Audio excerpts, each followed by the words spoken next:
Hi guys, Steph here. Now, some of you will know that on my pen haul videos, I like to tease you now and again.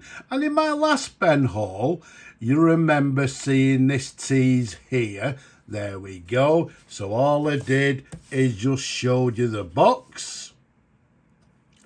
And here's that box once again. Did any of you guess what the pen is? Yes? No? Okay, no problem. So if I turn it over for you, there you go. There's the answer. What we've got is a Parker 75 and it says sterling silver.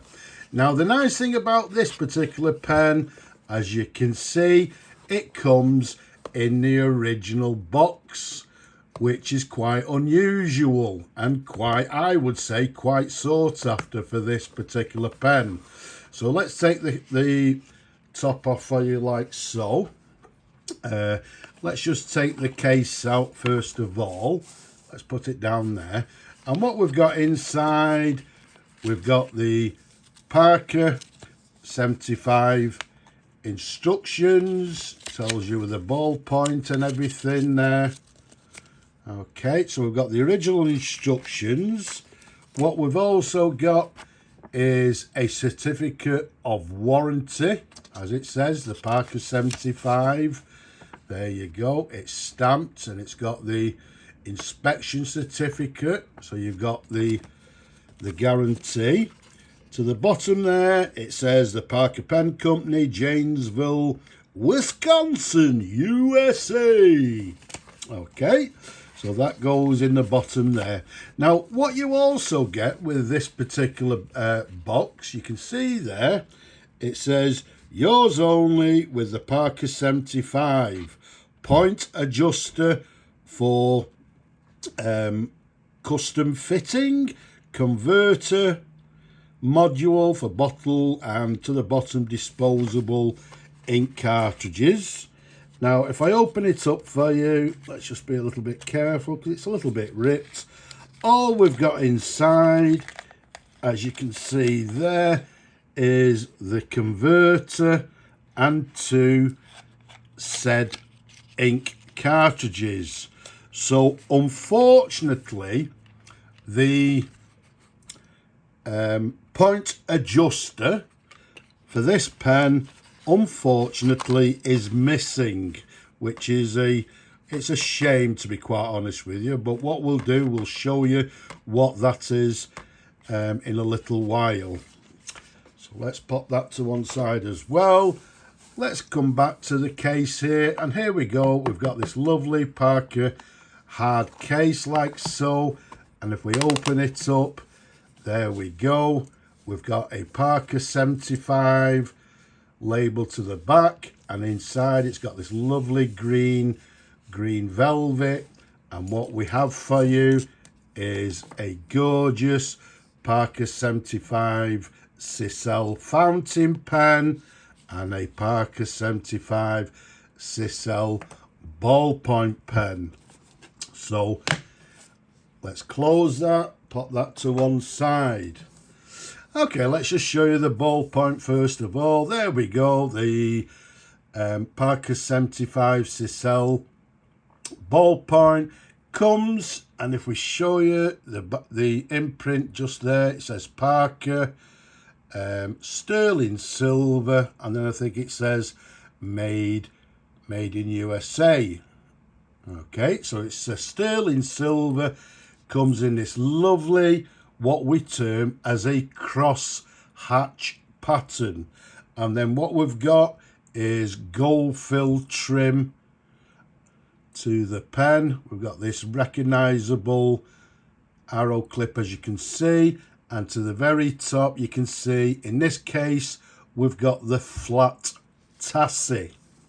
So pop that to one side. So we've got the correct ballpoint, and then we've got the Parker 75 Cicel.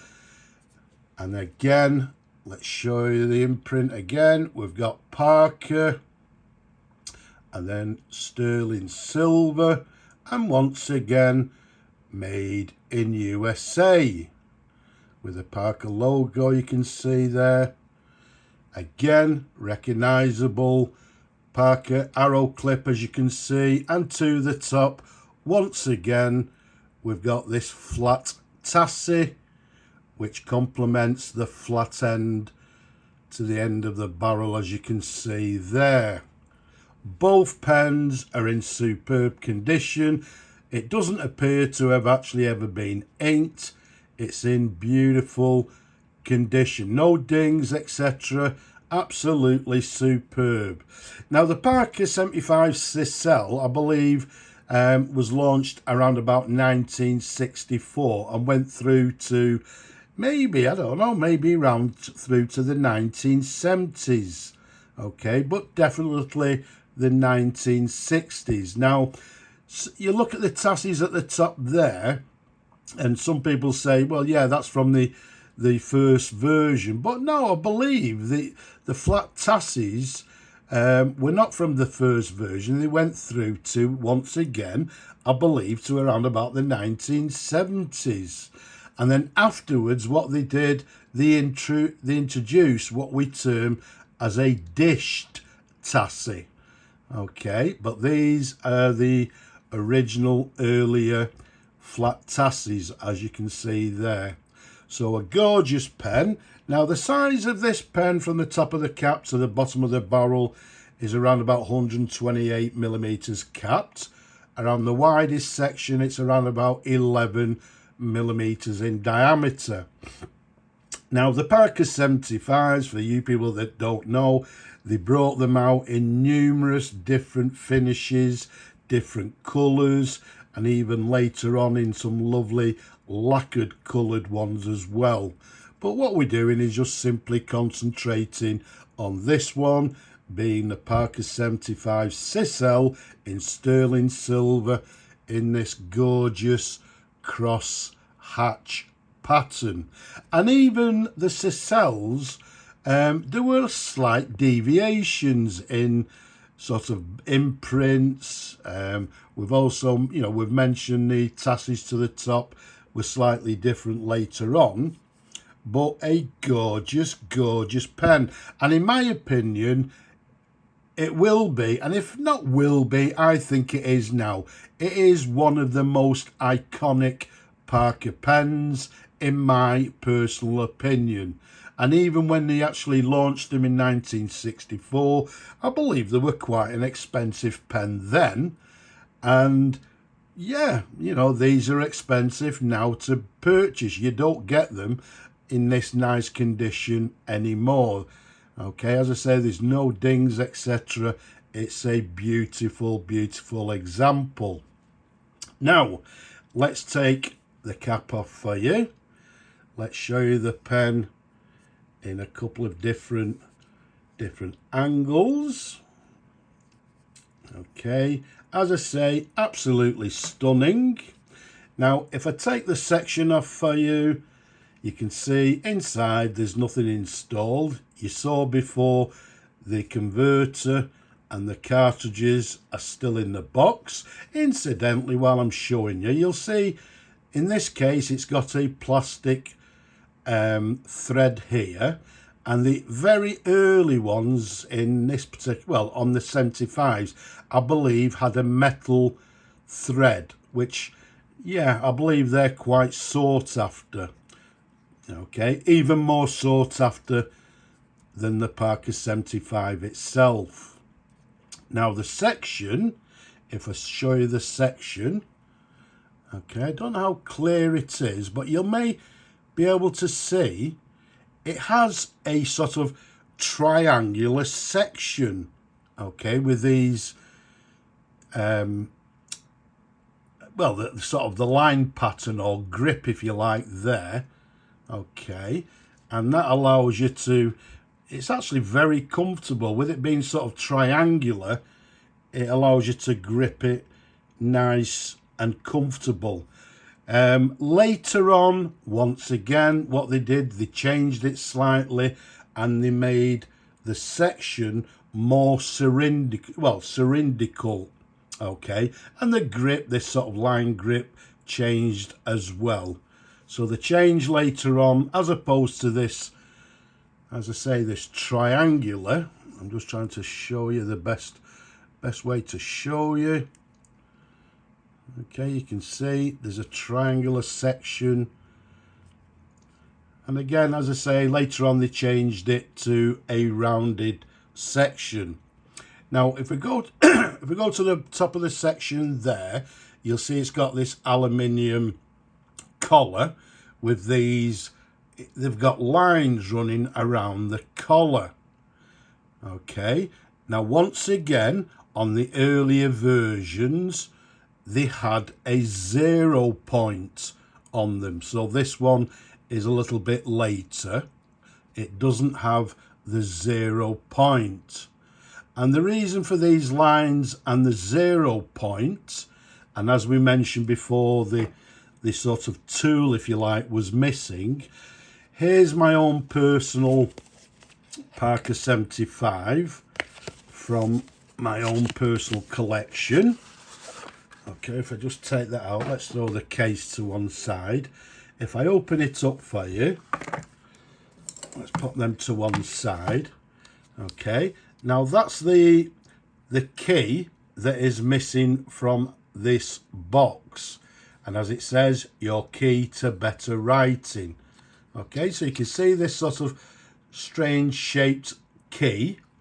And what that allowed you to do was to actually, without getting your fingers on your ink, is actually adjust the nib to your personal preference. Okay, and the 0 point, in fact, if I remember rightly, if I get this particular Sisal, which is my own personal one, somewhere, if I turn it round, I think there it is there, you can see the 0 point. Okay, so in this case, there we go. If you look there where the 0 point is, the nib is slightly offline. This one also has got the triangular section. Okay, so the 0 point would allow you to adjust the nib so it's in line with the grip. Okay, now incidentally, if I look at this one as well, if I show you the imprint there, it says Parker sterling silver, but in this particular case, hopefully you can see there, it's actually got a silver hallmark. There it is, and then it's got the logo, as you can see there. So again, you can see the slight differences because this one's also got the flat top, as you can see there. So if I pop that one back, hopefully that makes it a little bit clearer. So once again, that's the tool that is missing from the box. Very unusual to have that. Well, maybe even rare to have that. Okay, so that's from my own personal collection, my own personal Parker 75. So once again, coming to the collar, you can see this one doesn't have the 0 mark. The 0 mark came from an earlier version. What it does have is a Parker 14 carat, and then to the right there, USA nib. There's a sideways view, and then underneath, on this particular occasion, you can see it's got the letter M, which is medium, so it's fitted with a medium nib. I put that one away too quickly, just to show you the difference again with different models. Some of them, as in this particular one, if I show you, has a number on this section. There we go. Is it 65? I can't quite see over the camera, but this particular number indicates that it's a fine nib. So there's the sort of slight differences between, you know, different Parker Sisals. There were some slight differences depending on the age, you know, when it was manufactured, etc. As I say, this one's got the letter M for medium, and it's a nice, comfortable pen to hold. Now, very quickly, because I'm waffling on and the video is going on for quite a long time, which I don't particularly want, but here we go. We've got a Parker 75 Cicel from 1964 onwards. Maybe this one's not 1964, it'll be a little bit later because of the different sort of variants and things that I've shown you, but writing very nicely indeed. It's got a lovely smooth nib. Okay, so what we'll do, if I can just get a piece of tissue, let's just give that a wipe. I'll clean it after the video, because what we'll be doing is trying to find a new home for this absolutely gorgeous and, in my opinion, a iconic set. Okay, so this one, the ball pen, as you can see, is cap actuated, so both in full working order. So there we have it, the Parker 75 Cicel, a fountain pen, ballpoint, in absolutely stunning condition, and now looking for a new home. So I hope you've enjoyed looking at the pen and watching the video. I hope the information was, a little bit helpful for some of you people. Don't forget, down below, don't be shy, leave a comment, give the video a thumbs up if you will. Don't forget to subscribe as well. But for now, I'm just going to say Slava Ukraini from me and this lovely set. Bye bye for now.